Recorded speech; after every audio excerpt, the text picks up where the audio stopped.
Two guys either side of 50 with one dream to achieve middle-aged sporting glory. This is the Missing Links Golf Show.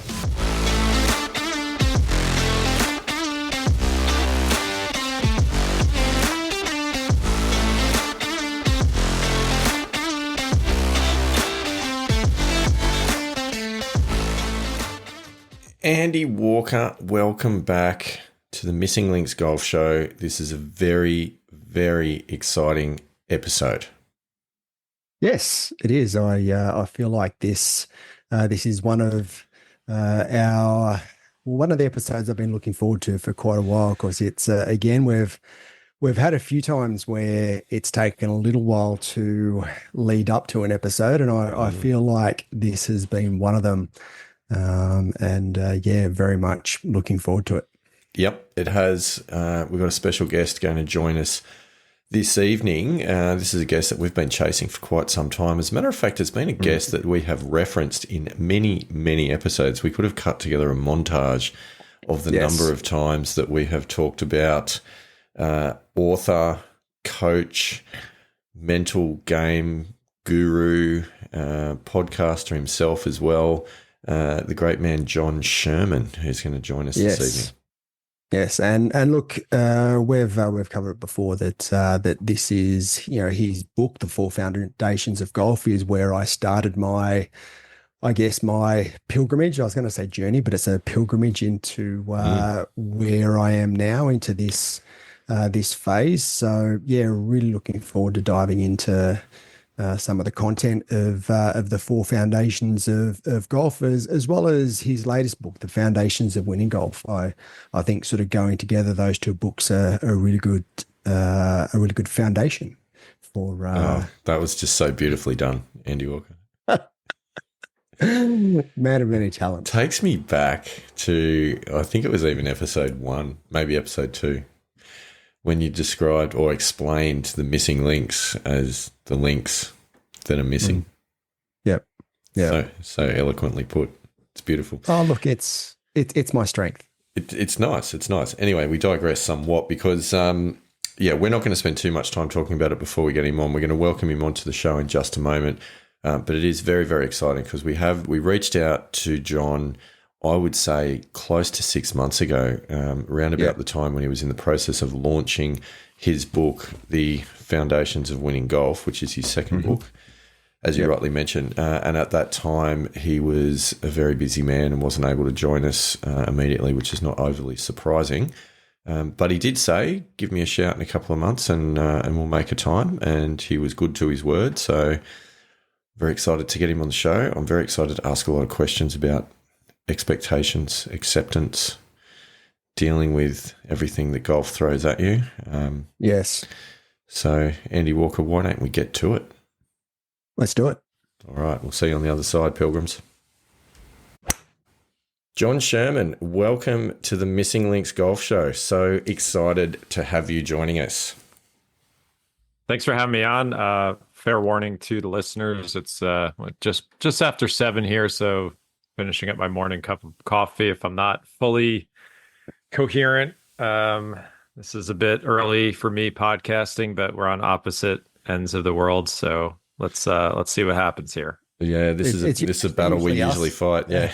we're usually doing the morning shift, and it's the afternoon for the guys that we have interviewed in North America. Yeah, a bit of a change where it's getting late in the evening and early for you. I think we'll get through it. Caffeine helps.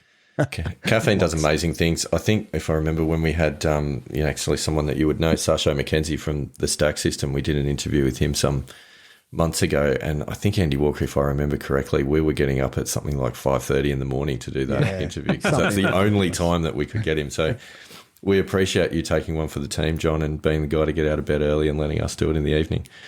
But my son just started middle school here, so we're up at 6 o'clock with him. So the schedule has shifted, so we're good. That's a familiar story.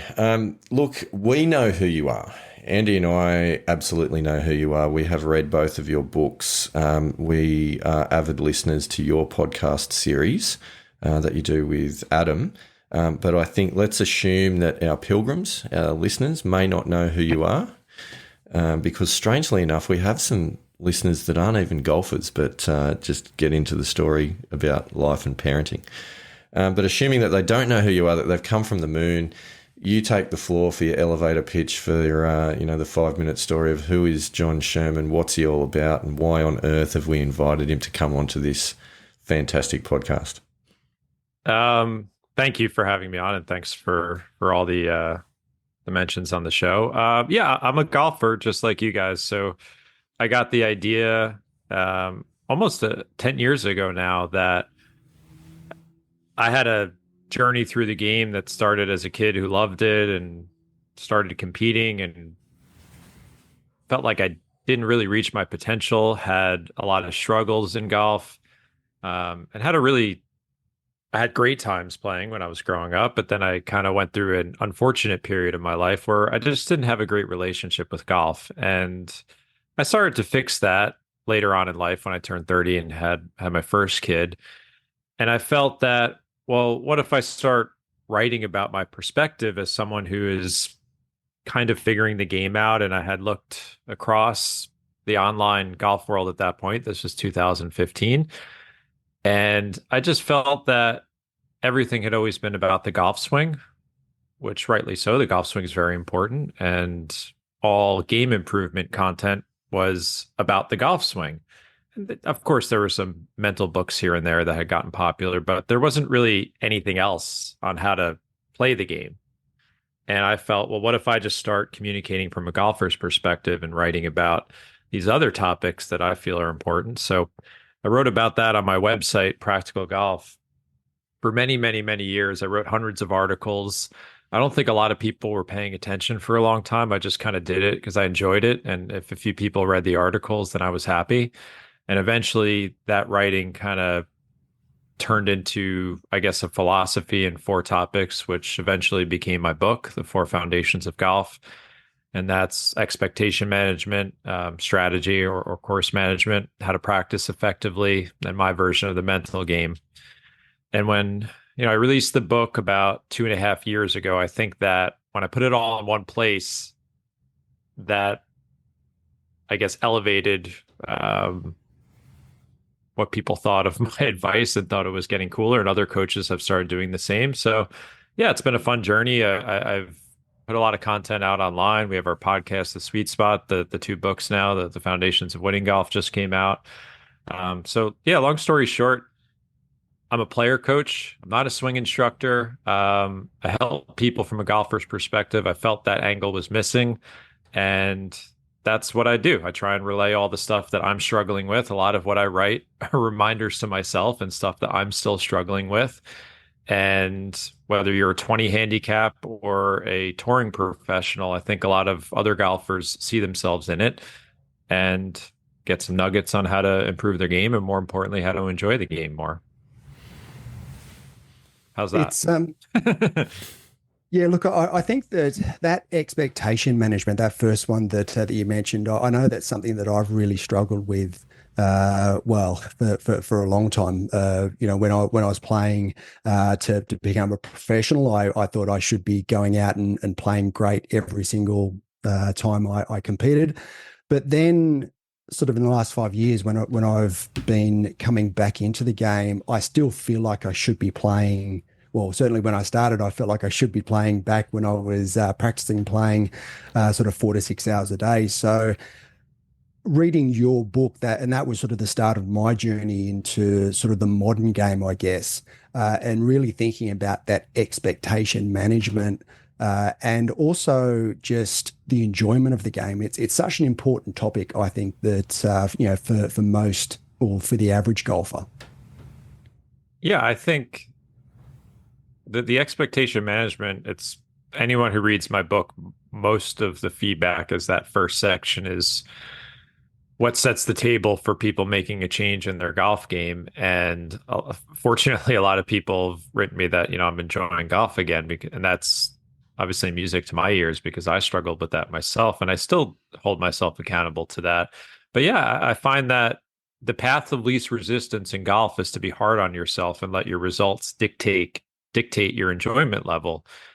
And that's easy to do because we have a score at the end of every hole. We have a score at the end of the round. People don't ask you if you had fun if you played golf. They ask you what you shot.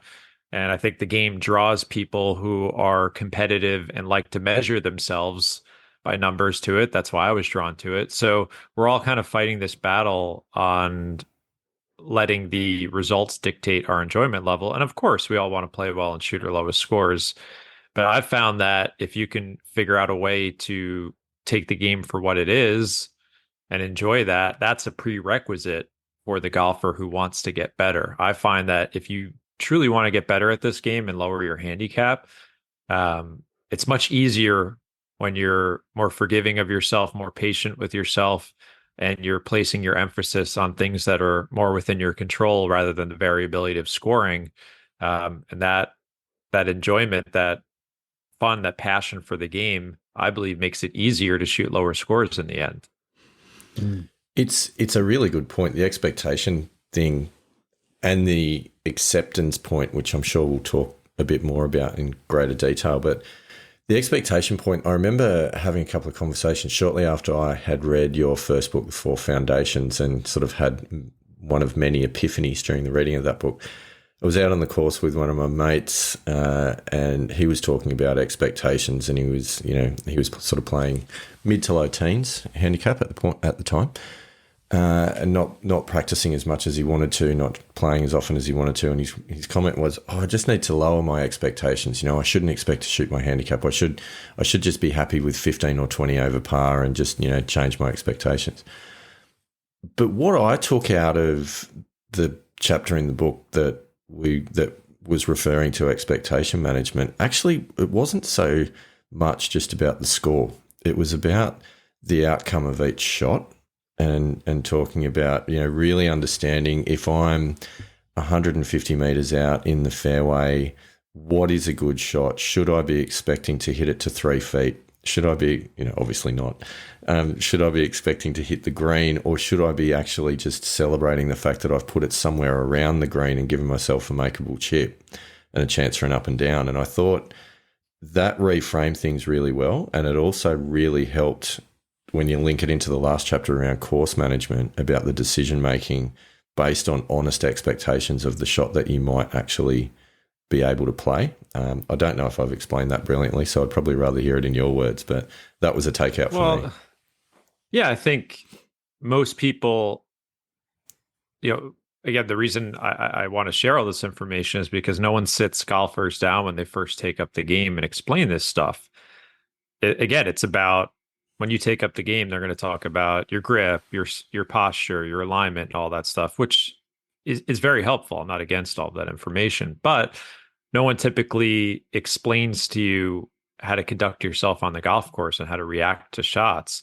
So for a long time, I was under the impression that to become a better golfer, I had to hit all these miraculous shots and hitting, 5-10 feet from the pin and making birdies. What I saw on TV was the path to lower scores.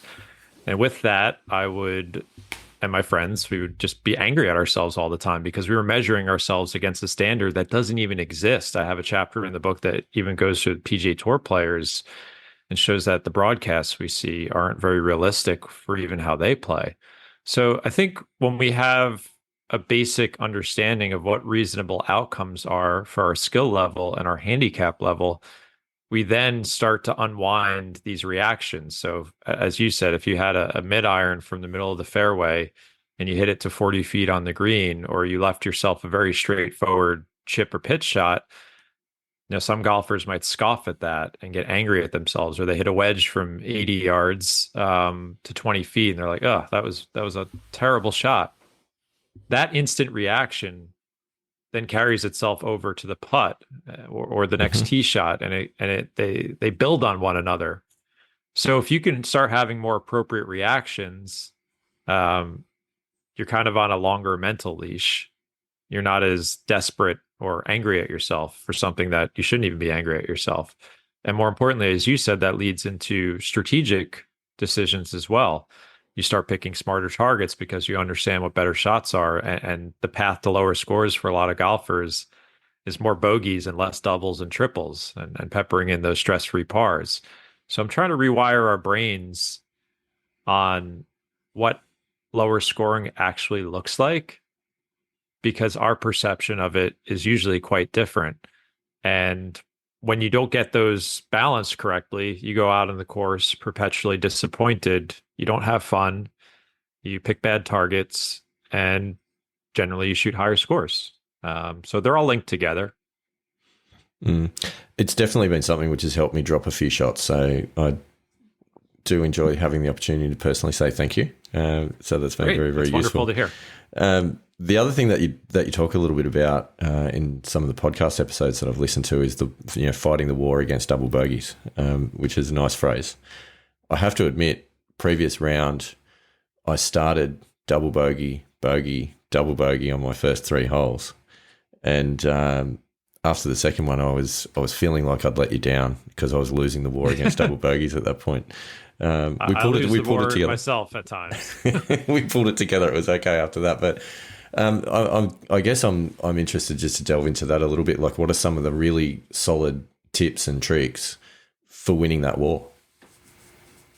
Well, first, understanding that, what's the difference between a 10 and a 5 handicap, or a 20 and a 15? It's not necessarily, well, it's definitely not birdies. Anyone outside of a scratch golfer is averaging less than 1 birdie per round. So your scores aren't lowering through birdies. They're spectacular shots. This is the unsexy, boring part of golf that people don't want to think about or admit, but the chance to save a ton of strokes is when you're in those situations where, yeah, you might hit a poor tee shot, or you're short-sided on the green, or you're in a fairway bunker, and calming yourself down and choosing the safer, let me get out of here quickly rather than trying to do something miraculous. That's one of the situations where people can lower their scores. And it's hard to have that perspective in the moment because we're angry at ourselves. We have a kind of a gambler's mentality to make up for the mistake. So yeah, just understanding that this big separator is the doubles and worse. It's making a lot of good bogeys and stress-free pars when you can. And again, that has implications for your decision-making and your mindset. So I think that's a hard truth for a lot of golfers to accept, because I've gotten a lot of blowback saying like, well, I like to, go for it and play aggressively. And you can at times if you learn the right rules, but this more methodical, boring approach that's efficient does lead to lower scores. And if you enjoy that and you want to shoot lower scores, you could do that by helping limit the double bogeys. But yeah, it's a combination of smarter targets, emotional control, building your ball striking skills. If you listen to our podcast, we're always talking about the big 3, how you strike it on the face, how do you interact with the turf, your face control, working on those skills. So it all works together to, again, make more good bogeys and stress-free pars, and make a few birdies here and there. But more importantly, the big goal is to limit the big mistakes, because those are the ones that obviously make your score go quickly higher, and you can't make enough birdies to counteract it. So that is the truth about scoring that I think a lot of us don't even think about while we're on the course. I love that you provide advice. Sorry, Andy Walker, I'll give it to you in a sec. I love that you provide advice to people free of charge. You go, hey, here you go. Here's how you could get better at the game. And because they don't agree with that approach and want to do something else, that they get cranky at you in response. Like, it's just amazing. Human nature. I think I've pretty much come to the terms with the fact that I'm the guy who's telling people to eat their fruits and vegetables. I don't have anything. I don't have anything miraculous or groundbreaking to say. A lot of the stuff I say is hiding in plain sight. It's stuff people have known about. But like any coach, I'm asking you to buy into this philosophy. And if you do, most people who've bought into it shoot lower scores and enjoy themselves because it's the right thing to do. No different than if someone was listening to, people who give personal finance advice. I mean, there's no secrets there. Have a budget, have a longer term view of the markets and low cost index funds, save for retirement, like do all these like methodical small things. And over a long time, they compound, or health advice, eating nutrient dense foods, moving every day, getting good sleep. Like the advice is out there. It's mostly straightforward. I think a lot of people try and complicate it to grow their following, but that's a different story.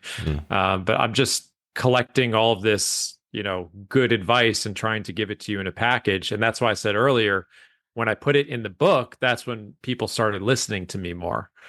Versus when it was kind of scattered all over a website. When I put it in the book, it was like, okay, here are the sets of rules.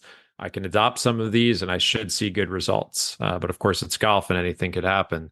So yeah, I think I'm just asking people to be a little bit more disciplined and methodical with their approach to the game if they want to shoot lower scores. And if they don't, if you want to go out there and wing it, and that's your version of having fun, don't get stuck in the limbo where you're angry at yourself because you're not shooting your lowest scores, but you're still doing stuff that's preventing you from achieving that goal. That's where golfers get into trouble, when they're not honest with what they want out of the game and what their habits are. Yeah,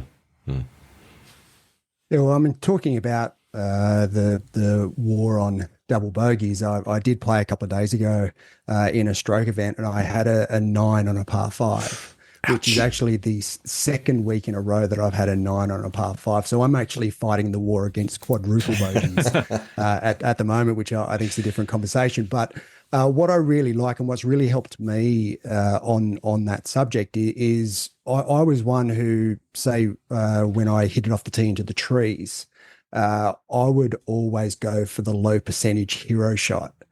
And just understanding the fact that even on the PGA Tour, I think it's 80% of tour pros still make a bogey when they hit it into the trees. So just getting it back into play. And then when you're hitting into the green, aiming for the middle of the green or a more conservative target, that to me, it's helped me, well, not eliminate double bogeys, certainly not quadruple bogeys, but it's helped me reduce the number of double bogeys, but it's also helped me make more birdies, which I find really interesting because I've got more birdie putts.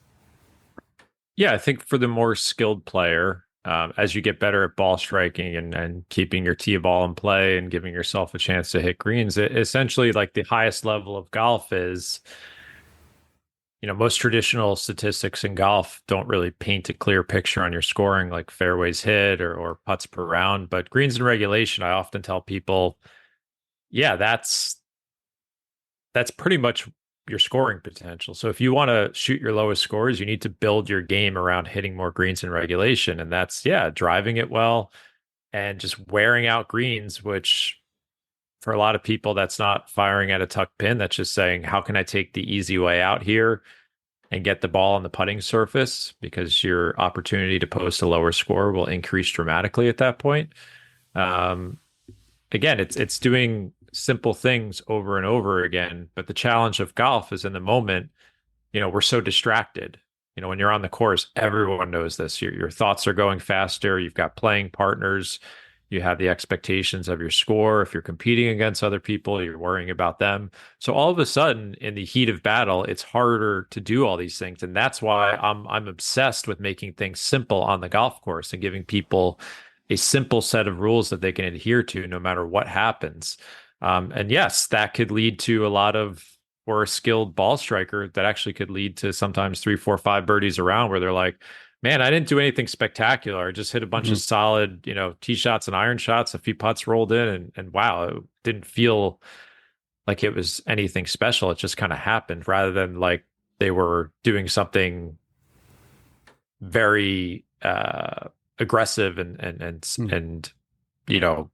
otherworldly to make it happen. So the word simple comes up a lot. And I think that's something to work towards on the golf course, because most of us go the opposite direction. I did too for a long time, where we try and complicate things. The other part of that, and something that's helped my old man who's 83 and still sort of getting around playing off sort of 10 or 11, is taking the yardage to the back of the green. So hitting to the conservative target, but also then taking the yardage to the back of the green, which I think for the average golfer is going to help immensely. So can you maybe just tell me a little bit about the process around that? That's quite simple as well. I've since I've started writing about golf, back when I started in 2015, Game Golf was just getting started, which was like one of the first stat tracking companies that could collect data on the golf course. And I remember asking the CEO, I'm like, what's the biggest trend you've seen? And he said exactly what I wanted him to, which was that across all handicap levels, most golfers were missing short of the green, which makes perfect sense. We're not taking enough club. We don't strike it as well as we should. We don't necessarily know our distances at times. We're firing at front pins. There's a number of reasons why golfers do not get the ball on the putting surface.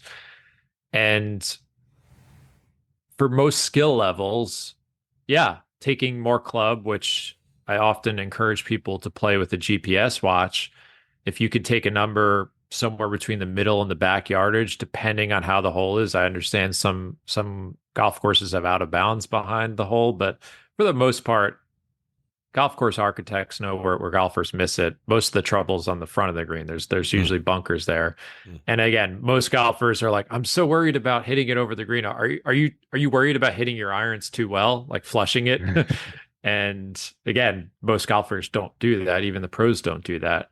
So yes, I think, and I've gotten so many messages over the years, and again, I'm not the first person to say this, but the data backs it up as well, is that at least give yourself a chance to hit the green and take more club and see what happens. Prove it to yourself. And for a lot of people, that experiment will lead to maybe a few more greens and regulations per round and a lot of stress-free pars versus not getting on the green. So I often challenge people to do that. And yeah, if you start airmailing it over too many greens, then you can adjust.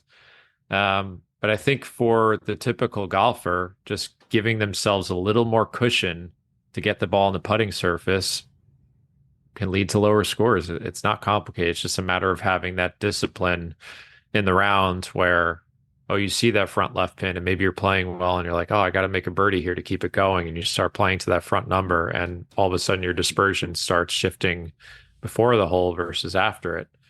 Little decisions like that do change scoring outcomes. It's interesting, John, that you talk about wearing a GPS watch. You also talk about knowing your distances. So I, a few years ago now, got on board with the shot scope system of wearing the watch tags in the end of the club. So you gather all the stats. Andy Walker uses the Arcos system, so kind of similar. It's been a game changer in particular, knowing how far you actually hit each club rather than how far you think you hit each club, and looking at averages, not best hit. Going, oh, that one time where I flushed my 7-iron 160 meters, and now that's how far I think I hit it every time when it's actually 140. So there's that side of it. 100% agree. The other thing though has been like I look at a lot of the guys that I play with that will whip out the laser distance finder, and they'll zap the flag, and they'll know exactly the distance to the flag. I'll look at my watch and I'll look at the center, the distance to the center of the green, distance to the back of the green, and I'll pick a club accordingly without really thinking about the flag too much. And that's been a big difference to me and has helped. But I see guys all the time zapping the flag, and it does two things. Whenever there's a front flag, they're picking a club for a front distance. And when there's a side flag and they're zapping it, they're kind of training their mind to think where the flag is and start aiming at them when they really should aim at the center of the green. Just curious, is that sort of something that you've given any thought to, and what are your views on laser rangefinders for, with those issues in mind versus the watches that you talk about? It's precisely what you said. It's funny, if you look at, I've been shown some statistics in the golf industry of like purchasing habits, and rangefinders outsell GPS by tremendous amounts. It's the most predominant distance measuring device option. And I'm not against rangefinders. I use one myself. I cross-reference it with the golf, the watch. So again, if it's making you go after tuck pins or choosing clubs that aren't enough, and making you choose bad targets with your iron shots, then yeah, I would tell people it's doing more disservice to your game than help. I'd say for the more skilled golfer, the very low handicap scratch to plus golfer, yes, you could start using that information and adjusting your target a little bit closer to the pin, not on it, But I think as ball striking skill increases, you can make those small adjustments. But for most golfers, 90+%, I think you'll get on fine using the GPS information. There's always this study. I was never able to track it down, but I've seen it so many times where the teaching professional at a club takes away the pins for the day and everyone shoots better than their handicap. And the answer is quite simple. It's like there wasn't this pin tempting them. They just kind of took a conservative target with enough club to get on the putting surface. See, I heard that story. I heard that story as well. Yeah. I wish someone could recreate it again, but I've heard it anecdotally from pros. But essentially, I'm asking you to play golf a little bit more like that. It's hard to see that thing sticking out of the ground and assume it's not your target all the time. If it is in the middle of the green or in a big spot, fine, go for it. But yeah, if it's tucked back left, back right, front left, front right, again, that miniature adjustment you make closer to it. If it's too close, you're just moving that cone of all your iron shot outcomes to spots you don't want to be in, because we're usually thinking about our best result. We're not thinking about what could happen when we choose these targets. So yeah, that's why I try and build the case for it in the book. I'm sharing data, anecdotal stories, and just going through the thought process so I can convince, because most people know this. I think most golfers inherently know that they shouldn't be doing stuff like that, but they do it anyway. And they need to be convinced otherwise, again, to eat their fruits and veggies. You need to have a good reason to do it and change your habits. And I try and build that case, and then others do as well. One of the talking about distances, one of the things you talk about in the 4 foundations of golf is knowing your wedge distances, and that's sort of a weak point, sort of in my game, in that I struggle with my wedge distances. And you talk about where Dustin Johnson went from being close to winning a major to then working on his wedges, and he ended up obviously now he's won multiple majors. I've heard different strategies, whether it be a wedge matrix or different things to use. How do you approach knowing your wedge distances and working that out? Yeah, I think there's a few ways to gather it. I think with modern tech and the launch monitors, even the very low cost launch monitors at this point, those are great ways to kind of start challenging yourself on the range and hitting different numbers, that 40, 60, 80, 75, 65, those awkward wedge distances. We see those a lot on par 5s or short par 4s, or even in a recovery situation, and you hopefully get it back out on the fairway.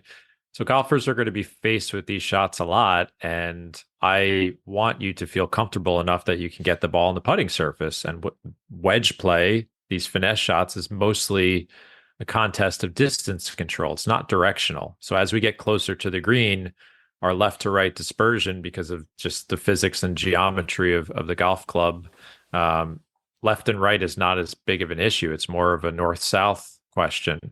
So we need to figure out a way to say, I've got a 70-yard wedge shot. Can I hit this somewhere between, 60 to 80, something like that, and feel good about that? And as you get better, you can tighten that window. And a lot of that's through practice. Dave Peltz wrote a great book that influenced me called The Short Game Bible, probably, 30-ish years ago. And he had a clock system. I kind of modified that. He would say you can arrive at all these distance through 3 different clubs and 4 different swing lengths. I use my 60 degree on most of them, and I just feel like the different lengths, or my perceived lengths of my swing, to control distance. So everyone needs to figure out a way to get a little more comfortable on these shots, and most people just don't practice them at all. So if you have access to a simulator or you're at the range, it's a great way to warm up. And you can track. The game tracking systems would be a little harder, just because if you have lob wedge and you're looking at your lob wedge distances, or 56 or whatever you're using for these shots, it's going to show all these different distances. So yeah, going to the range or a simulator with launch monitors at this point is a great way to test yourself. And that's really what Dustin Johnson did. He was hitting all these mammoth drives and couldn't hit a 70-yard wedge shot 70 yards. So he bought a TrackMan specifically for that. And he just kept challenging himself. He's like, can I hit it 78, 64, 65, 52? And I start every warm-up session with those numbers. And you can never get too good at these. I'm struggling with them a little bit lately. They used to be the best part of my game, and I'm going a little backwards, and I'm still working on them. So it's just like a skill that you can never get too good at. Yeah, I haven't made that investment yet to the for the launch monitor. I've looked and I've almost pressed the buy button a couple of times on different models, but I know Steve's got one of the Garmin's which he uses pretty regularly, but yeah, haven't quite It's made that pretty good. that step yet. I don't know, like I don't have the net set up adequately to be able to do the wedge work on this for the distance, because I've got a net to hit into, but it's like 8 foot high. So if I start pumping lob wedges in the garage, I'm going to be putting a lot of holes in, in the drywall. Then you need to work on your loft control and getting those hands a little bit further forward at impact. Maybe. But it is a really important one. Although one question that I've been burning to ask you for quite some time is all of the cliches that you hear about drive for show, putt for dough, or another way of saying it, as a good friend of our show coined it, is short game, short game, short game. So with the introduction of the strokes gained methodology and understanding a lot more about the value of different shots, if I want to drop shots, obviously without talking about specifically where my deficiencies lie in certain elements of the game, but as a rule of thumb for a golfer, if you want to drop shots, should I be focusing on ball striking or should I be focusing on chipping and putting? Like, where is the low-hanging fruit? Where is the biggest gains to be made? I'm not a very controversial person. If you follow me on social media, I'm very positive. But the only semi-controversial statement I make is that, the people who always tell golfers it's all about your short game, it's usually playing professionals who already have great long games. And they're like, oh, I just spend all my time working on my wedges and my putter. I'm like, great. That's because you also hit your driver 300 yards pretty straight and flush your irons. So I think it's a little disingenuous to tell other golfers that they should focus only on the short game to lower their scores when they're topping it off the tee and chunking irons. You just can't score that way. And my good friend Mark Brody, who I think the entire golf world should be grateful to for exploring this and his research, showed that, short game's important, but across all levels, 2/3 of scoring differential is accounted for by your tee game and your approach play. More specifically, approach play is where scoring really occurs, not with wedge shots. That's where players separate the most. So I would tell people that if you want to unlock your highest level of golf, you need to drive it well. What I mean by driving it well, I don't think you need to hit it 280. I think you need to stand over your driver and keep it in a 60 to 70 yard window and hit it in front of you somewhere so that you have more clear shots to the green. They don't have to all be in the fairway, but keep the ball in play and hit at a reasonable distance. And with your iron play, hitting more greens in regulation, that is how you lower your scores dramatically. So again, as you alluded to, everyone's different. So some people do have decent long games, and a lot of their gains can be made with cleaning up their wedges around the green and reducing 3 putts. That might be the answer for you. You don't know until you kind of track your stats. But for the most part, you can't get too good at hitting your driver well and your irons well. Like that has been the unlock for me. Getting to a plus handicap. If I drive the ball well and hit my irons well, you're going to play well. I'm going to play well. Versus if I don't drive it well and I put myself in the trees or in recovery situations, I just can't make up with that with my wedges too much. It puts way too much pressure on them. So, the stats back it up. And of course, it takes time and effort to get there. But if you want to make golf easier for yourself, then the long game is going to move you forward the most. And I'm not saying to ignore wedges and putting. I just think at some point, most people get tapped out. So if you could stand over a wedge shot and feel good about getting it on the green, and you could reduce a lot of your 3 putts, you've solved a big problem in scoring. You're not going to make as many doubles. And if you keep working on those parts of the game at the expense of your long game, I think the expected return on scoring starts to get tapped out. versus, again, you cannot get too good at driving the ball or hitting your irons well. Like, I think, especially for a tournament golfer, driver's the most important club in the bag. And I'm not saying that just because I want everyone to bash their driver like 330 yards like touring pros, but it's even more important for the average golfer because they just don't hit their irons as well. So you have to advance the ball as far as you can off the tee because you don't want to give yourself a bunch of long iron shots and recovery situations. You just can't recover from those enough. Yeah, I mean, the maths that we often talk about on this is, say par 72 golf courses is set up in strokes for, in regulation for 36 putts and 36 general play shots to get you there to your 72. And someone, say, shooting 100, they're not shooting 100 because they make 36 general play shots and they make 64 putts. Like their putts are going to be somewhere around that 36 number, maybe up to, maybe 38, but they're not burning all of their shots by missing putts. They're, and even if they become great putters, they're going to be sinking 40 footers for double bogey. That's got to get tiresome at some point. And another kind of myth is, everyone says, you make 36 strokes, so it could be 50% of your score, or whatever it is. You shot 80 and you had 40 putts, so 50% of your scoring was on the putting green. That is totally untrue also. How many of those putts were from 7 inches, 12 inches, 18 inches? What's the worst expected outcome there? You're going to make that 98% of the time, whereas your tee shot or approach shot, you can inflict way more damage. So in a absolute sense, yeah, the strokes count equally, but in terms of their relative importance, the drive on the par 5 or the par 4, the iron shots, those have way more influence on your eventual score because, again, that's the reason you're putting for a double bogey. Not because you missed, the prior putt. It's because everything that occurred beforehand in the long game sets you up for that. So that's, again, something that was told to me as a kid and why everyone said short game is so important, because most of your shots are occurring inside of 100 yards.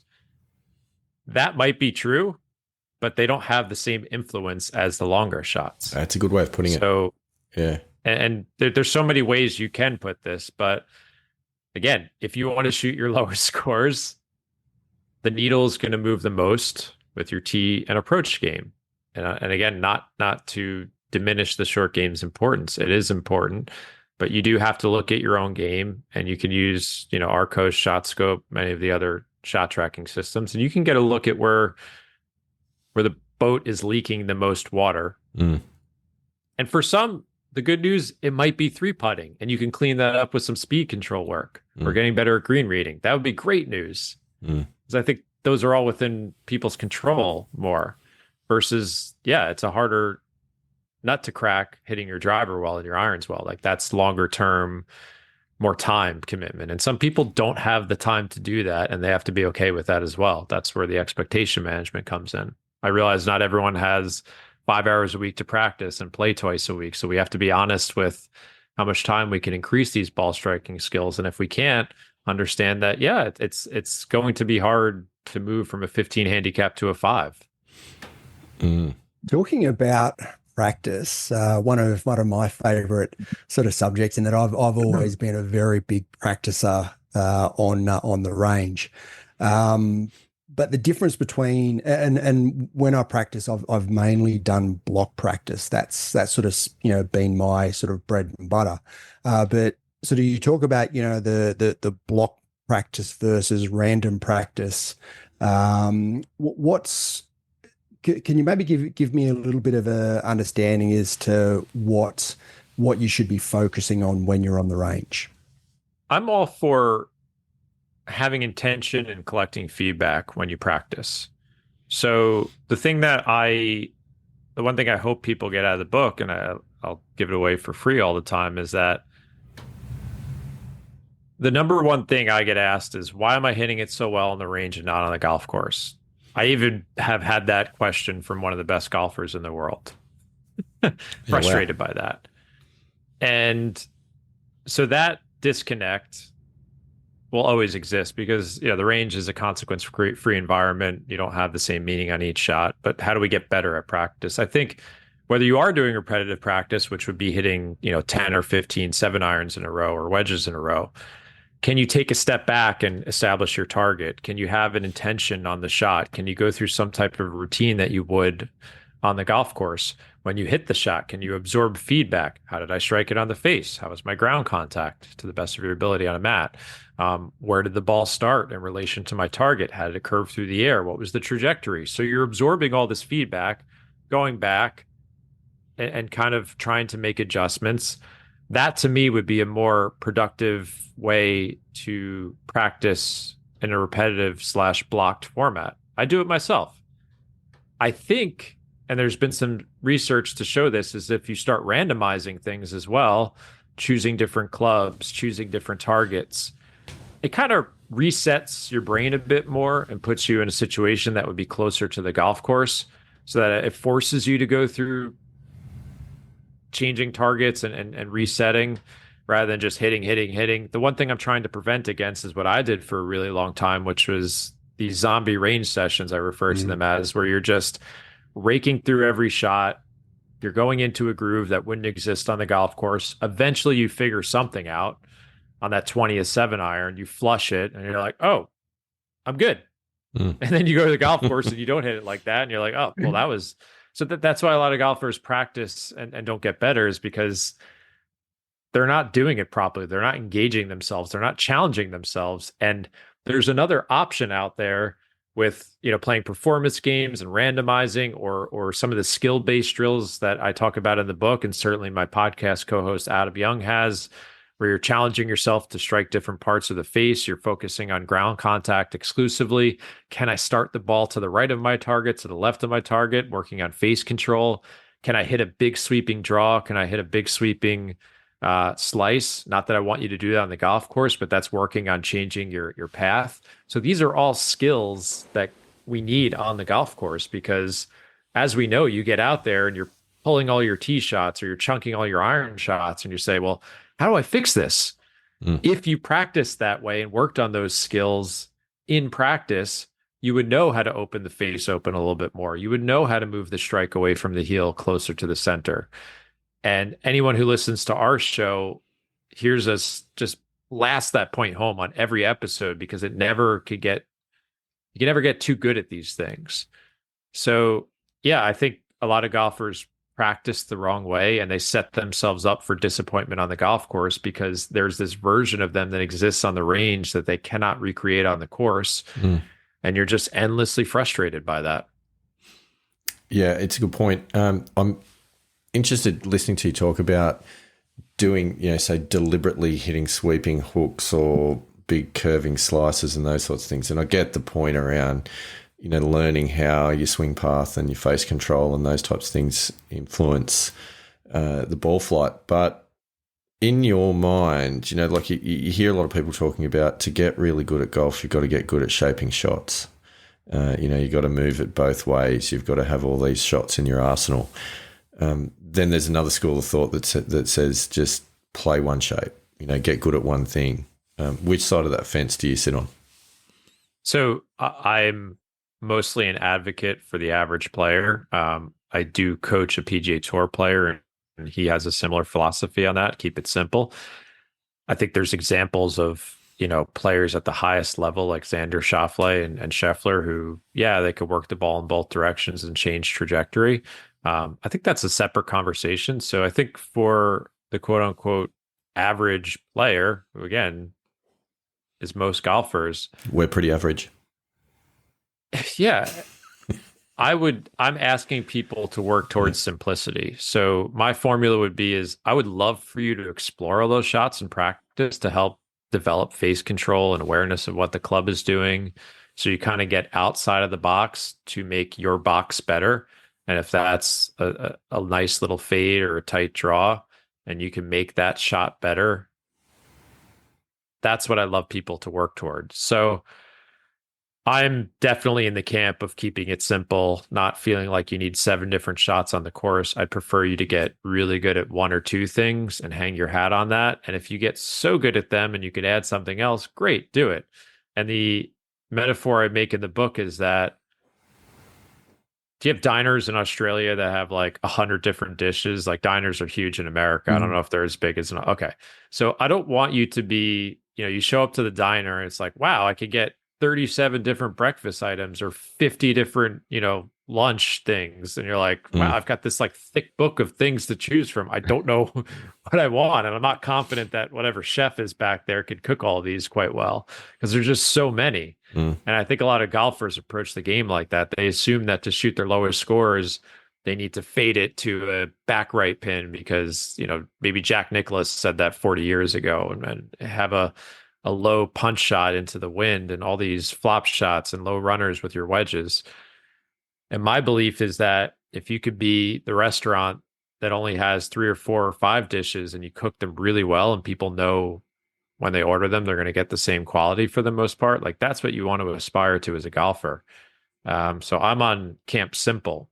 And some people, when they hear me talk about practice, they get confused because I am saying, try all these different shots, but when you get on the course, let's keep it to 1 or 2 so that everything's simple. We step up to our iron shots knowing I'm going to hit my stock shot. I step up on the tee knowing I'm going to be doing the same exact thing. I want you to feel like golf is on autopilot as much as possible so that you're not standing behind the ball and you're like, front left pin, tucked left. Maybe I could draw this in there with a cute little shot or, the wind's coming off the right. So I'm going to hit this nice fade that holds up into the wind. And for the most part, it sounds great in theory, but you're not profiting. You're not going to shoot lower scores off of it because you're just going to end up double crossing it or chunking it. So I think this is the story we tell ourselves as golfers in a vacuum.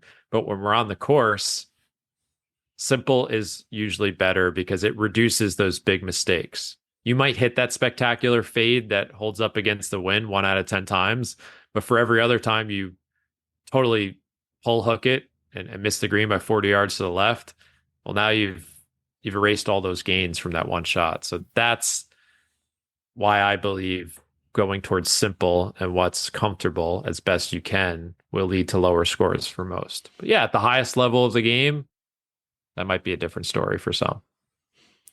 Yeah, I must admit, I've become a better golfer through just having a couple of different shots. I mean, being a right-handed golfer, I hit a right to left draw. I cannot hit a fade.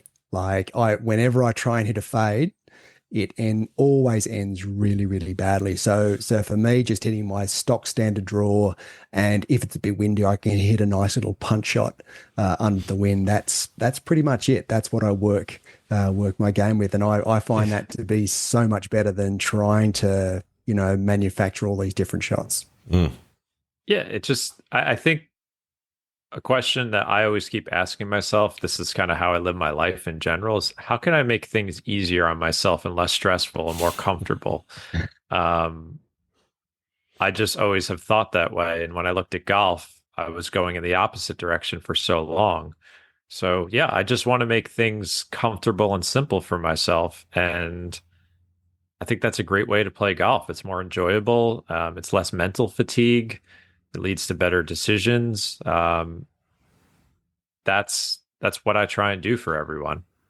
I'm not sure I had the keep my life simple philosophy when I had kids and brought kids into the world. So that has a tendency not to. No, it doesn't help. I'm loving this philosophy. Like I genuinely love this philosophy, John. It's so good. And I'm just wondering if I missed an opportunity when writing the wedding vows, sort of 16 years ago, if it could have put something in there like, I vow to keep it simple and, maybe got that from both sides of the coin, potentially.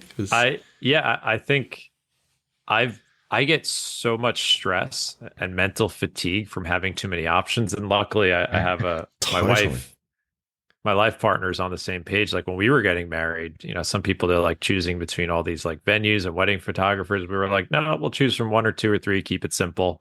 I fortunately found someone who lives life the same way, and we try and raise her. It's not easy raising kids. The complication is unbelievable.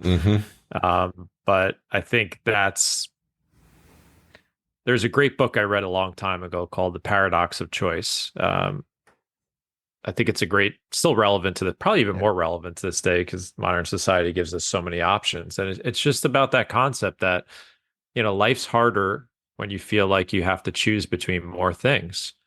And man, they just released the iPhone 16. Like, it's just how many different phones can we choose from? Like, every day we're just bombarded by, like, sorry if I'm getting philosophical No, here, that's but like cool. we're just getting annihilated by all these options, financial decisions, what you're doing with your day, how you're spending your free time. And it stresses me out. And the only way I can kind of incubate myself from that is trying to go in the simpler path. And I don't always get it right, but I've just found that helps me. And that's kind of like my rallying call. And that's what made me a better golfer.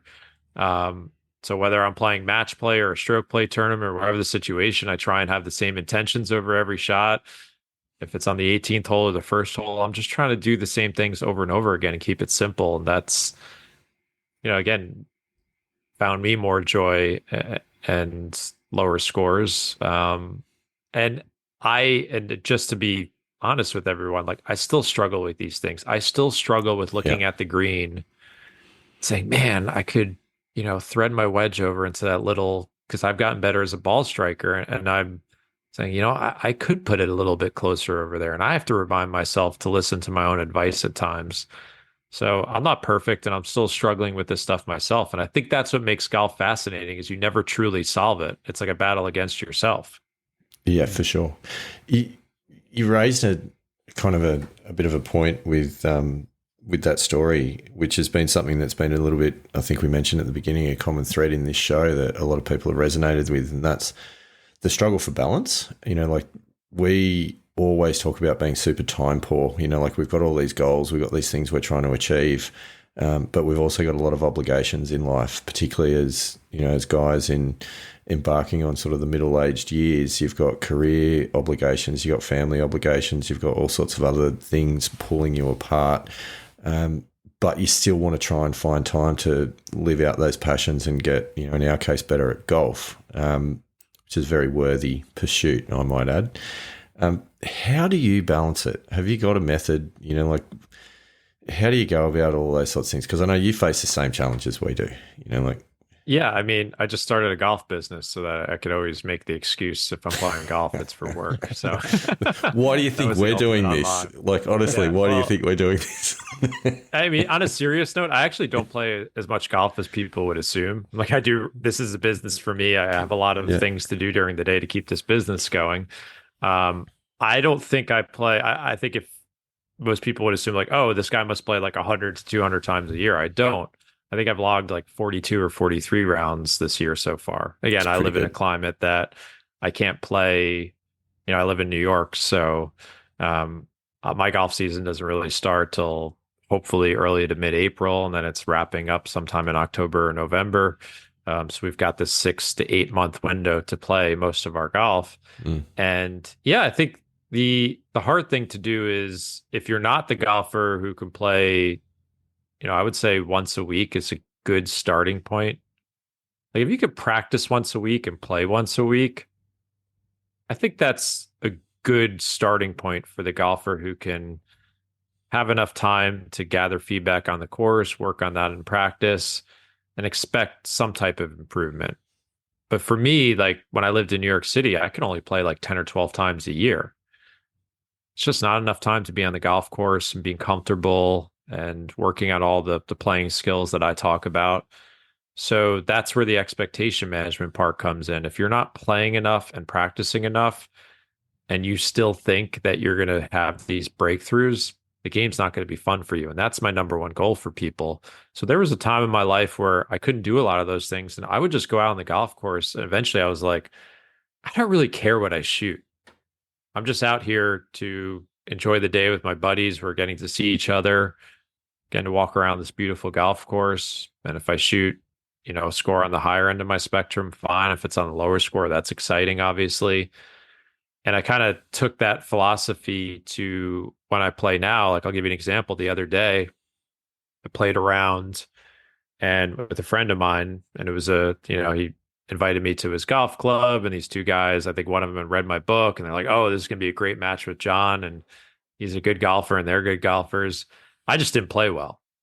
And I'm still dealing, I talk a lot about worrying about what other golfers think of you. Like now I'm worrying about what other people think of me because they maybe read my book and I'm like, Yeah. I got all this stuff to worry about. Yeah. So I just didn't play well, but we had a Yeah. blast. It Yeah. rained on us. We had a good time. And would I have liked to play better? Yeah. Was I a little embarrassed that I hit a few thin wedge shots and stuff like that? Yeah, but I got through it. And that's what I'm trying to hold myself accountable to that stuff still is that can I still have a good day out there if I didn't shoot the score I'm happy with, or maybe hit a few shots that were embarrassing in my head? And that's hard to do in this game because again, you have that voice in your head saying like you suck, like you can't do the things that you're telling other people to do. So I'm dealing with all this crazy stuff in my head as well, and I just try and be honest about it to let people know that they're not alone when they worry about stuff as well. Sorry, I kind of tailed off there on that topic. That's cool. Well, one of the things that we've been talking about it the last couple of weeks is we're coming into our warmer weather into our summer, so we're looking forward to longer days and warmer days and having more time to practice. Where you're sort of winding down, sort of coming into the end of your golf season. So how do you manage that? Because we're lucky in the weather we've got, we can play all year round. Yeah, it gets a bit chilly, but we can still get out and play. Yep. How do you manage, that weather where you actually can't get out and play? I'm fortunate. I've always been able, when we moved into our house 10 years ago, I had enough space in the basement or elsewhere to hit balls into a net. I've now have a simulator set up at home. So, the standard I want to play and play well in tournaments, I'm practicing and hitting balls year round. Do I sit there and grind for 90 minutes a day? No, but in the off season, like I'm trying to hit for 10 or 15 minutes every day. Unfortunately, this last off season, I've had some elbow issues. I have tendinosis, tennis elbow. And it's still an issue for me, and I can't hit as many balls as I want to. And I think it's shown up in my ball striking this year. It just hasn't been as sharp. So yeah, the standard that I want to play at, I want to play well in tournaments. I want to, win club championships and maintain my handicap level. Like, yeah, I put in the work. I try and keep my game fresh in the off season. I don't put the clubs away for 4 or 5 months. And this is, again, a situation where everyone needs to be honest with their effort level. Do they have access to hit balls? Some people live in like apartment buildings or they don't have space in their house to hit balls. If that's the case, then you have to be more patient with yourself when the cobwebs come off the clubs in the spring. So, yeah, you have to evaluate your situation and see, can I use the off season to maybe work on some parts of my game that I felt were deficient during the season? Can you get swing lessons? That's the time of the year where I'm making adjustments and trying to make a big change because I don't want to do it in season. And we've definitely tackled this topic on our podcast, but I understand that everyone can't do that. So in a perfect world, yeah, I would use the off season to work on my body. I invest more in weight training and mobility work. If I'm going to make a change, if I felt like, man, something was really bothering me this year for a while, was my driver. I'm going to put a lot of intense work on my driver on the launch monitor, which I did for 3 or 4 years. That really helped me. So in a perfect world, yeah, the off season's like work on the body, work on a big problem in your game, maybe get swing lessons. You can change equipment, and then marry that against your budget, your opportunities to do that. Because again, everyone has a different situation there. And that's how I have been able to keep my game fresh when the spring starts. I don't feel like I'm coming off this big hiatus because I've been hitting balls a lot. And it sounds like the simulator setup that was purely for business purposes and business research. Of course, yeah, that was complete tax write-off. Yeah. Again, yeah. I mean, 10 years doing this, grinding at it, and there were some perks that came in the end. So yeah, I do. For a long time, I was just hitting into a budget net in my unfinished basement, breaking some lights, hitting the 2x4s in the ceiling. But I was spraying the face, grinding on my contact, and that helped me. That helped me get to where I am with my ball striking and being able to access the center of the face more often. So again, you could figure out creative ways to practice and focus on those impact fundamentals and get better at them. Is your situation going to be perfect? No, but you do the best with what you got. You talked a little bit about nutrition and fitness there as well. That's what you work on in the off season. How important do you see that in sort of the I guess the full picture of playing good golf? I it's the most important thing to me, period, in life. I'm 41. I was fortunate. My parents both took fitness seriously when they both turned 50. They started lifting weights. Unfortunately, my mother was had some health concerns around diabetes. She got it later in life and eventually was diagnosed as a type 1. Bit of a strange situation, but when she went through that transformation and the diet and fitness to keep herself healthy, the rest of the family kind of adopted that. So health and fitness has always been important to me. And as I get older and get these little creaks in my body, I want to make sure that I can play golf for a long time. I'm living as pain-free as I can. So yeah, in the off season, I'm lifting weights 3 to 4 times a week. I don't think golfers should be afraid of lifting weights. I think it'll make you have more control over your body. It'll reduce injury. You can hit the ball farther. I definitely do mobility work, loosening my hips, just making sure everything's moving properly. So I do that just because I want to do that in life. I just want to it makes me feel good, makes me feel productive, makes my body feel better. I want to be healthy for my kids and my wife. So yeah, I do those things for that reason. And then there's a lot of tangible benefits in my golf game. I'm 5'8" and 150 pounds and 41, but I can still hit my driver 280, 300 because I can still generate the swing speed through my strength and range of motion. And I feel like I've had this elbow injury. That's really the only injury I've ever had. So I've been fortunate on that front. I don't know if that's all because of the fitness, but I think it gives you a better chance. So yeah, I love for golfers to kill 2 birds with 1 stone. And I'm a huge proponent of taking the fitness part seriously because it can and will lower your handicap, but more importantly, like it's going to improve the quality of your life and you'll likely live longer too. So it's a great, I put in the book, I'm like, I can't think of a better investment of your time if you've got it in the off season and during the season too. As I'm sure you've been listening to our recent episodes, John, you would have heard the storyline of a few injuries been creeping into our circa 50-year-old bodies. And I can tell you at 41, the creaks that I feel around the 17th, 18th hole or in the morning crawling out of bed, the difference between 41 and nearly 50. I know it's coming. Yeah. I know it's coming. But it's so true. Like just doing it, we talk about this quite a lot, is it doesn't need to be a huge thing. You don't need to be Arnie Schwarzenegger or anything, but doing some flexibility work and a little bit of weight resistance work, it's just so important.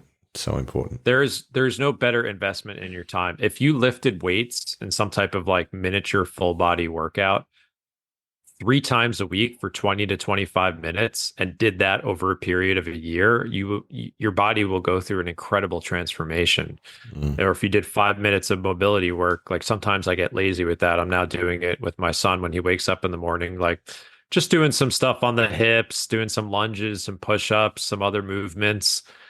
This stuff compounds over time. And yeah, I know as I get older, things are going to get worse. I saw some recent study that like they now believe we go through like 2 major aging processes. Like one is 44 and the other is like 63 for most people, where like all of a sudden like your body just dramatically changes. And yeah, maybe this true.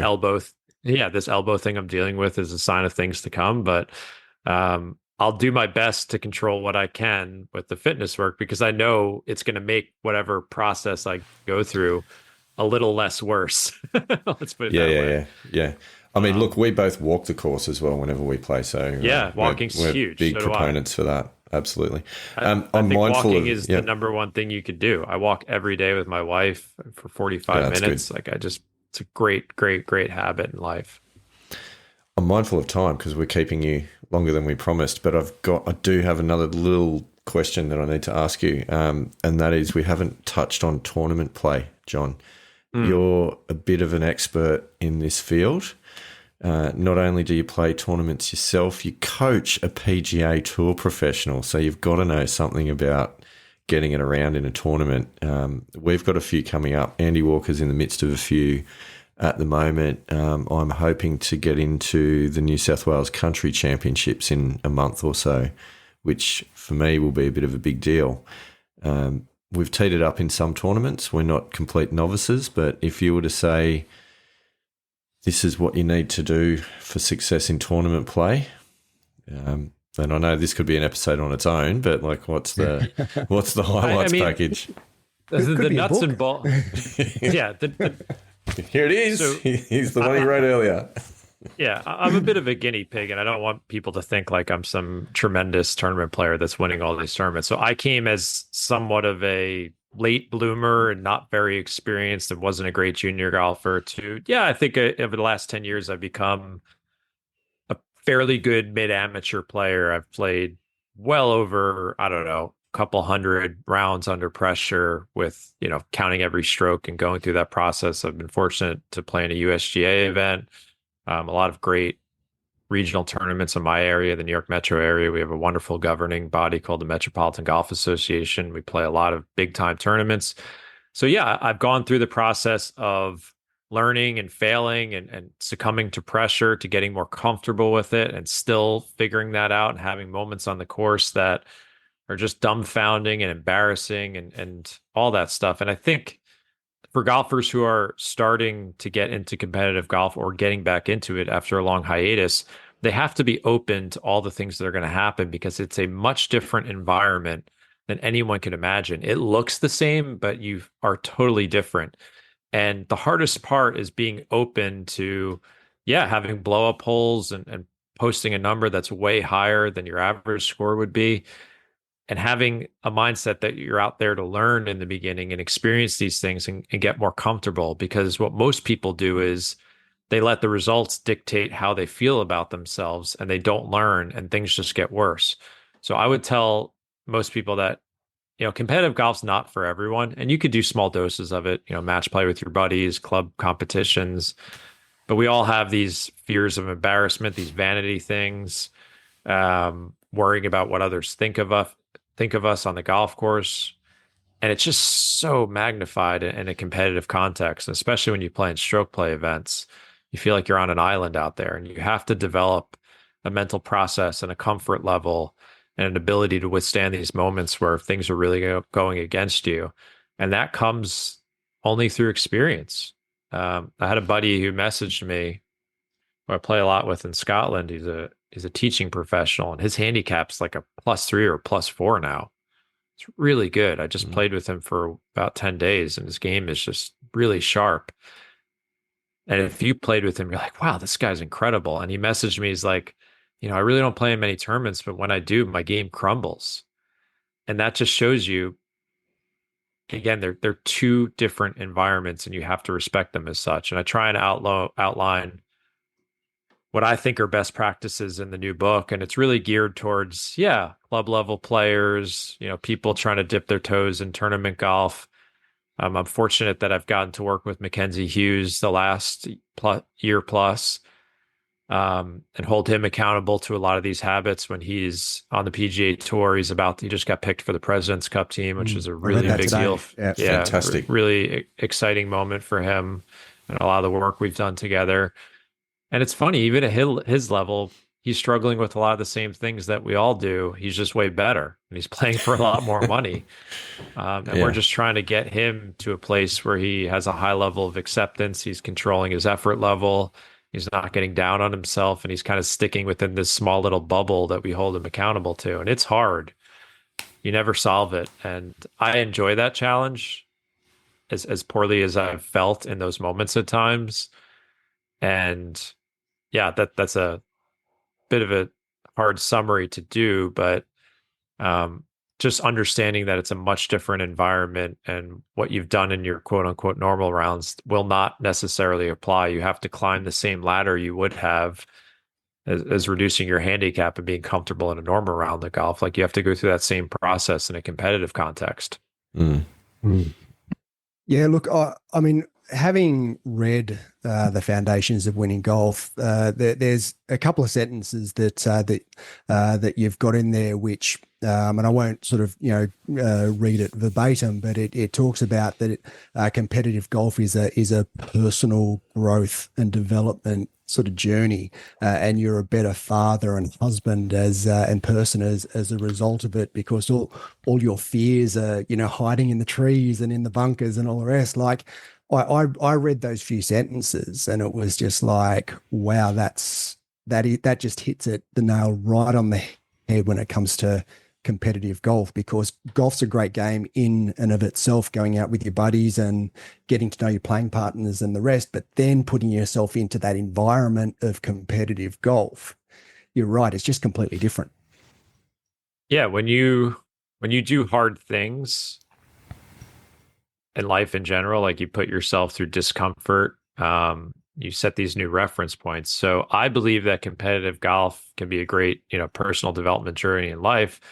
And also, I think one of the great things I've got from putting myself under that pressure and dealing with what happens is that, normal rounds of golf don't feel as daunting anymore. I'm more at peace with, not hitting not first tee jitters or just going out there. So when you change the reference point, this is a conversation I recently had with Mackenzie, is he's about to play in the President's Cup, which is going to be a level of pressure in the crowd, and he's playing in front of his home crowd in Canada. It's going to be absolutely wild. And I'm excited for him to go through that, win or lose, because now we can use this to his advantage as he goes into the next season on the PGA Tour, because nothing he's ever experienced is going to be like that. And if he can get through that, if he can hold himself accountable and follow through on the standards that we're setting for him, whether he wins the matches, loses them, and he follows through on that stuff, man, I love how that's going to pay off next year. And that's what a lot of it is about, and why it's a personal development journey, is you're taking these moments, trying to control what you can and learning, and you're looking at it on the long term versus the short term. And that's what I think really good competitive golfers have figured out. And I'm still learning myself. Again, I'm not trying to make it seem like I'm, you said expert. I still feel like I've got a lot to learn. And you can only learn that by putting yourself through this discomfort, and hopefully I find a lot of joy in playing in these tournaments, in the moments where like things go well, and I can, and more importantly, when they don't go well and I can pull myself out of it. I have a lot of pride and joy in those moments as well. Absolutely. And I think, for us, with where we're at with the tournament preparation that's coming up, the big one for us is going to be in March next year, which will be the New South Wales Senior Amateur Championships. And hopefully we get in. Hopefully we give a decent account of ourselves.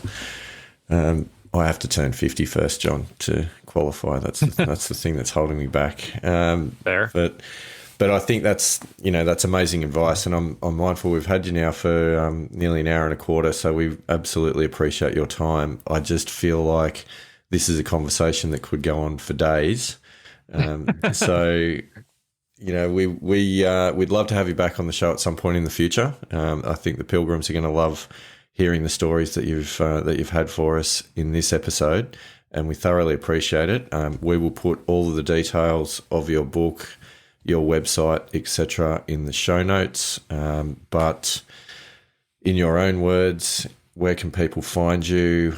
How can they interact with you? What can they buy from you? This is the sales pitch part of the show for you.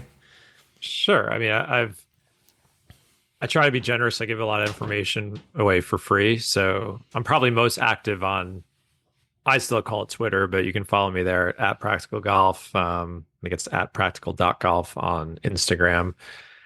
Yeah, we have the podcast, The Sweet Spot, that I co-host with Adam. I think we have over 140 episodes in the library of a lot of this information. Best way you can support me is buy my books on Amazon, The Four Foundations of Golf and The Foundations of Winning Golf. Fortunately, Amazon makes that easy to do no matter where you live in the world. My website, practical-golf.com. And I have a weekly newsletter. So yeah, any of those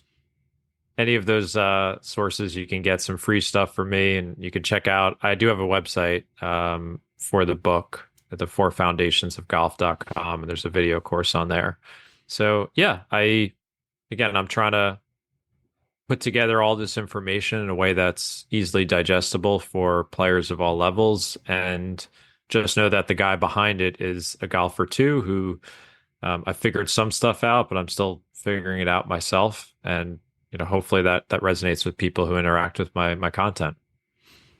Amazing. Andy Walker, have you got any final words for our illustrious guest? I really just thanking you for getting this information out there, John, because it's helped me enormously in my own awareness. As I said sort of earlier, it was the start of my journey really into this phase of my life and understanding sort of the modern game from where I was 30 years ago to where I want to be now. So, to have, this information, this wasn't available when I, was playing in the sort of early to mid 90s. So to have this, available and to, have that, to be able to gain that awareness through this information is phenomenal. So yeah, appreciate your time being on the show, but also, getting this information out there. Thank you. That's very rewarding for me to hear, and I appreciate that. And then thanks for all of your mentions on the show and having me on. Still kind of strange to me that you put something out in the world. I'm in my basement right now in my office. This is where I do the podcast. This is where I wrote the book, and it's just crazy with the internet and everything. The information has gone all over the world, and it's still crazy to me. But that's really rewarding to hear, and thank you for saying that. That's amazing. We really appreciate it. And on behalf of all of the Pilgrims, thank you for coming on and being so generous with your time and all your information. So, Jon Sherman, thank you very much for joining us on the Missing Links Golf Show. All right. Thank you. Andy Walker, how about that? That was a phenomenal chat. I mean, what a genuine guy who just wants to help other golfers, and puts, quite a lot of it, because I've seen, quite a bit of his information now, and does share an enormous amount of information on through his websites, through his podcasts, through his social channels, just aimed at helping golfers like us. It's unreal.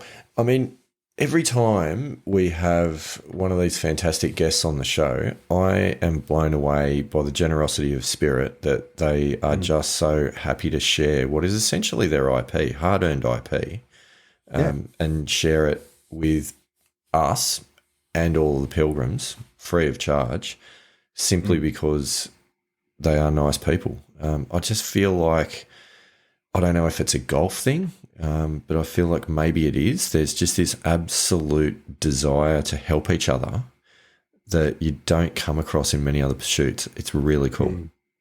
Yeah, I think golf's one of those games that because it's so hard. Well, and success is fleeting. Yeah, and we've talked about it before, and I think even John talks about it, that good golf isn't that far away. But when you're playing good golf, bad golf isn't that far away. Yeah. Either. So it's just, it can come and go even throughout a round of golf. Like, you're playing phenomenally well. And then all of a sudden, like I did the other day, I had 9 on a par 5. Like it can happen. And it just comes out of nowhere, and we're all on that common pilgrimage. We all go through those times of highs and lows, and the roller coaster that is this great game of golf. Well said, Andy Walker.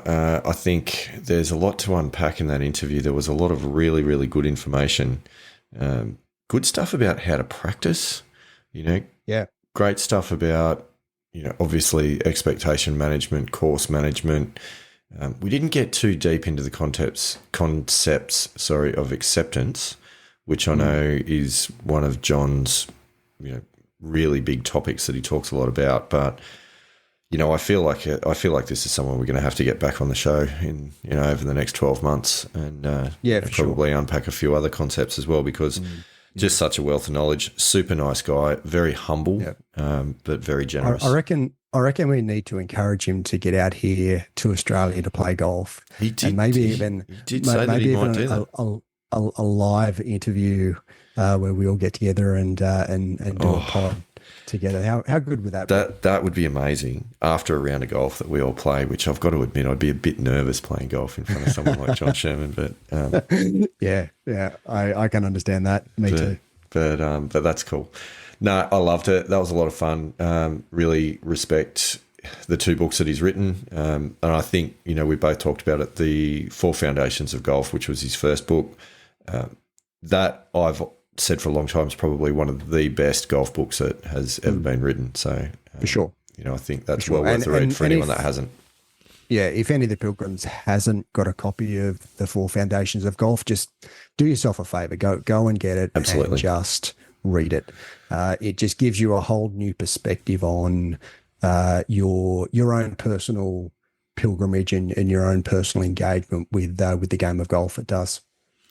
No, I absolutely agree. We will drop the links to Jon's website, which will have all the information on where to buy his books and how to engage in his courses and various other things. We'll put all that in the show notes.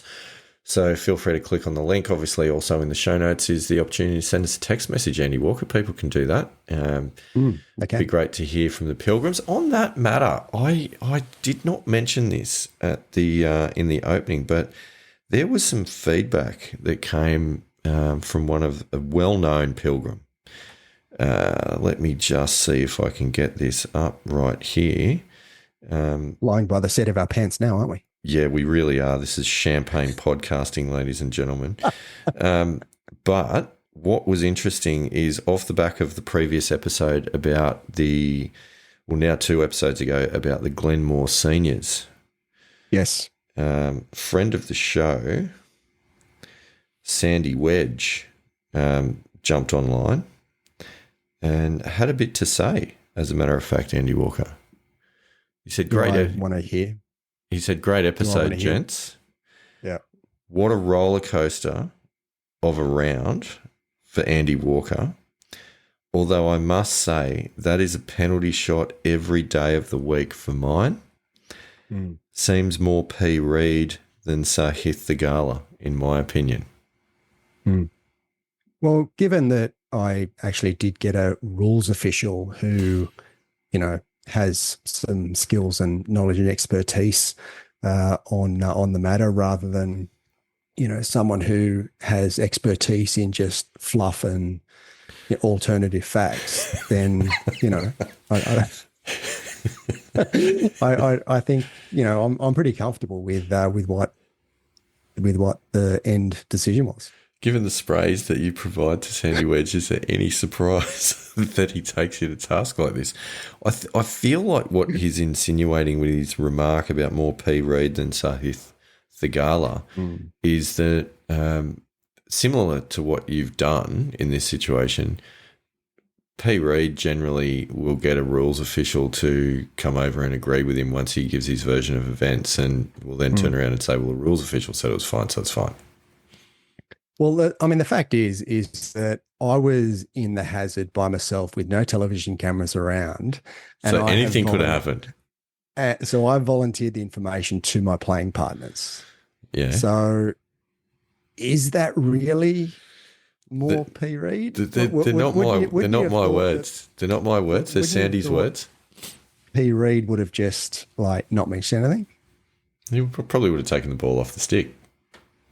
So, Anyway, bit of controversy there, Andy Walker. So I think my comment stands. Ladies and gentlemen, it's been a lot of fun. Don't let Sandy Wedge derail what has otherwise been a fantastic episode. And I'm sure that conversation will continue in the future in some way, shape, or form. But I think that's about it for this evening. It's been a great episode. Really enjoyed it. Yep. Can't wait to listen to that probably a few times once again, just to pick all the pearls of wisdom from Jon Sherman.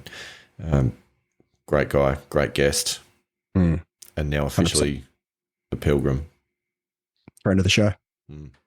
It's great. Any final words, Andy Walker? Rock out, pilgrims.